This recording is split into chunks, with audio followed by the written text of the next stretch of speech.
Praise the lord. ఈరోజు దేవుని వాగ్దానము, నీతిమంతులు ఇచ్చు ఫలము జీవవృక్షము, జ్ఞానము గలవారు ఇతరులను రక్షించుదురు. సామెతల గ్రంథము 11వ అధ్యాయము 30వ వచనము. సహోదరి సహోదరులారా, జీవవృక్షం మరియు మంచి చెడ్డల తెలివినిచ్చు వృక్షం అంటే ఎలాంటివో మనకు తెలియదు. ఈ చెట్ల పండ్లు తింటే కలిగే ఫలితాలు ఏంటో మాత్రం తెలుసు. ఒకదాని ఫలం జీవాన్ని ఇచ్చేదైతే మరొక దాని ఫలం విశేషమైన గ్రహింపు ఇచ్చేది. ఇది జ్ఞానం కాదు కానీ మంచి చెడులను గురించిన అనుభవపూర్వకమైన తెలివి. తెలివితేటలున్నవారు ఎవరంటే అనేకులను న్యాయవంతులను చేసేవారే. వారి నిజమైన జ్ఞానం బయటపడే విధానాల్లో ఒకటేంటంటే వారి ఉపదేశాల వల్ల, వారు న్యాయంగా బ్రతికిన విధానం వల్ల చాలామంది న్యాయవంతుడైన దేవుని వైపుకు మల్లుతారు. తద్వారా అనేకులు నీతిమంతులవుతారు. నీతిమంతులు దేవుణ్ణి మరియు దైవిక జ్ఞానాన్ని కోరుకుంటారు. దేవుని ఆజ్ఞలను అనుసరించడం వల్ల వారు ఇతరులను దేవుని మార్గంలోనికి నడిపించగలుగుతారు. నీతి న్యాయాలు గల దేవుని ప్రజల ప్రయత్నాల మూలంగా ఇతరులు కొందరు దేవుని చెంతకు చేరి క్రీస్తు ద్వారా నిత్య జీవం పొందుతారు. భక్తుడు ఈ విధంగా అంటున్నాడు, నీతిమంతుల నోరు జ్ఞానమును గూర్చి వచించును, వారి నాలుక న్యాయమును ప్రకటించును. వారి దేవుని ధర్మశాస్త్రము వారి హృదయములోనున్నది, వారి అడుగులు జారవు. భక్తిహీనులు నీతిమంతుల కొరకు పొంచి ఉండి వారిని చంపజూతురు. వారి చేతికి యెహోవా నీతిమంతులను అప్పగింపడు. వారు విమర్శకు వచ్చినప్పుడు ఆయన వారిని దోషులుగా ఎంచడు అని. ప్రియులారా, మీ హృదయములలో సహింపనలవి కాని మత్సరమును వివాదమును ఉంచుకొనిన వారైతే అతిశయపడవద్దు. సత్యమునకు విరోధముగా అబద్ధమాడవద్దు. ఈ జ్ఞానము పైనుండి దిగివచ్చినది కాక భూ సంబంధమైనదియు ప్రకృతి సంబంధమైనదియు దయ్యముల జ్ఞానము వంటిదియునై ఉన్నది. ఏలే అనగా మత్సరమును వివాదమును ఎక్కడ ఉండునో అక్కడ అల్లరియు ప్రతి నీచ కార్యమును ఉండును. అయితే పైనుండి వచ్చు జ్ఞానము మొట్టమొదట పవిత్రమైనది, తరువాత సమాధానకరమైనది, మృదువైనది, సులభముగా లోబడినది, కనికరముతోనూ మంచి ఫలములతోనూ నిండుకొనినది, పక్షపాతమైనను వేషధారణమైనను లేనిదియునై ఉన్నది. నీతి ఫలము సమాధానము చేయువారికి సమాధానమందు విత్తబడును. యేసయ్య ఈ విధంగా అంటున్నాడు, ఇంకా 4 నెలలైన తర్వాత కోతకాలము వచ్చునని మీరు చెప్పుదురు గదా. ఇదిగో మీ కన్నులెత్తి పొలములను చూడుడి, అవి ఇప్పుడే తెల్లబారి కోతకు వచ్చి ఉన్నవని మీతో చెప్పుచున్నాను. విత్తువాడును కోయువాడును కూడా సంతోషించినట్లు కోయువాడు జీతము పుచ్చుకొని నిత్యజీవార్థమైన ఫలము సమకూర్చుకొనుచున్నాడు.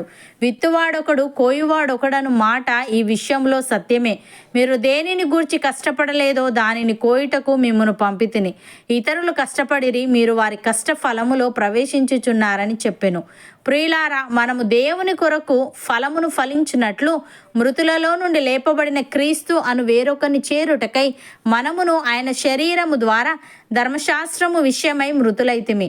ఏలే అనగా మనము శరీర సంబంధులమై ఉండినప్పుడు మరణార్థమైన ఫలమును ఫలించుటకై ధర్మశాస్త్రము వలననైన పాపేచ్ఛలు మన అవయవములలో కార్యసాధకములై ఉండెను. ఇప్పుడైతే దేని చేత నిర్బంధింపబడితిమో దాని విషయమై చనిపోయిన వారమై ధర్మశాస్త్రము నుండి విడుదల పొందితిమి గనుక మనము అక్షరానుసారమైన ప్రాచీన స్థితి గలవారము కాక ఆత్మానుసారమైన నవీన స్థితి గలవారమై సేవ చేయుచున్నాము. అపోస్తలుడైన పౌలు ఈ విధంగా అంటున్నాడు, మీరు పూర్వమందు చీకటి అయి ఉంటిరి, ఇప్పుడైతే ప్రభువునందు వెలుగై ఉన్నారు. వెలుగు ఫలము సమస్త విధములైన మంచితనము, నీతి, సత్యమును వాటిలో కనబడుచున్నది. గనుక ప్రభుకేది ప్రీతికరమైనదో దానిని పరీక్షించుచు వెలుగు సంబంధుల వలె నడుచుకొనుడి. నిష్ఫలమైన అంధకార క్రియలలో పాలివారై ఉండక వాటిని ఖండించుడి. ఏలే అనగా అట్టి క్రియలు చేయువారు రహస్యమందు జరిగించు పనులను గూర్చి మాట్లాడుటే అయినను అవమానకరమై ఉన్నది అని.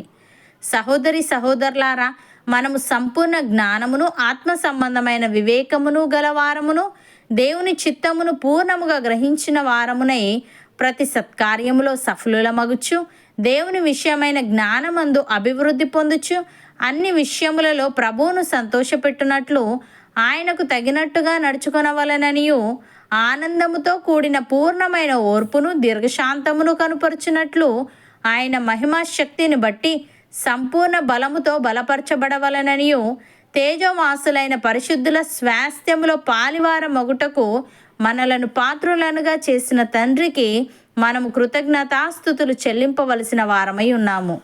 ఆయన మనలను అంధకార సంబంధమైన అధికారంలో నుండి విడుదల చేసి తాను ప్రేమించిన తన కుమారుని యొక్క రాజ్య నివాసులనుగా చేసెను. ఆ కుమారుని యందు మనకు విమోచనము అనగా పాపక్షమాపణ కలుగుచున్నది. ఆయన అదృశ్య దేవుని స్వరూపి అయి సర్వసృష్టికి ఆది సంభూతుడై ఉన్నాడు. అవును అన్నవారు నాతో పాటు ప్రార్థనలో ఏకీభవించండి. పరిశుద్ధుడా, ప్రేమగల తండ్రి, నీతిమంతులు ఇచ్చు ఫలము జీవవృక్షమని, జ్ఞానము గలవారు ఇతరులను రక్షించుదురని నీవు తెలియజేశావు. తండ్రి, నీకు స్తుతులు. దేవా, మా నోరు జ్ఞానమును గూర్చి వచించేదిగా, మా నాలుక న్యాయమును ప్రకటించేదిగా ఉండుటకు సహాయము దయచేయమని, మా హృదయములలో సహింపనలవి కాని మత్సరమును వివాదమును ఉంచుకొనిన వారమైతే అతిశయపడక, సత్యమునకు విరోధముగా అబద్ధమాడక, పైనుండి వచ్చే జ్ఞానమును పొందుకునే వారముగా ఉండుటకు కృపచూపమని, వెలుగు ఫలము సమస్త విధములైన మంచితనము, నీతి, సత్యమును వాటిలో కనబడుచున్నది గనుక నీకేది ప్రీతికరమైనదో దానిని పరీక్షించుచు వెలుగు సంబంధుల వలె నడుచుకునే ఆత్మీయత మాలో ప్రతి ఒక్కరికి నీ దయచేయమని యేసుక్రీస్తు నామమున ప్రార్థిస్తున్నాము తండ్రి. ఆమెన్.